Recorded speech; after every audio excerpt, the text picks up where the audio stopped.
বিগত ১৬ বছর শিক্ষা ব্যবস্থাকে ধ্বংস করার জন্য আওয়ামী লীগ সরকার পরীক্ষার খাতায় নম্বর বাড়িয়ে জিপিএ-৫ এর সংখ্যা বেশি দেখিয়েছে বলে অভিযোগ করেছে অভিভাবকদের সংগঠন অভিভাবক ঐক্য ফোরাম।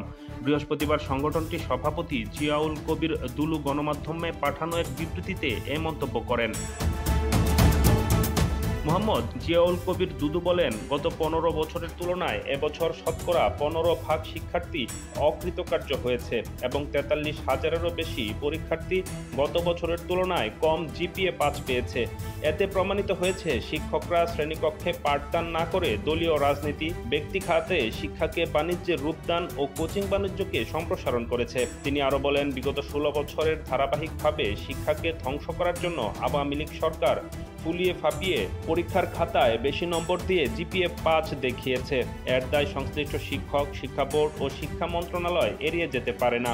তিনি এই ঘটনার তদন্ত করে জড়িতদের বিরুদ্ধে ব্যবস্থা নেওয়ার দাবি জানান এবং সরকারকে ধ্বংসের হাত থেকে শিক্ষা ব্যবস্থাকে পুনরুদ্ধারের অনুরোধ জানান। ডেস্ক রিপোর্ট, দৈনিক আকাশ জমিন।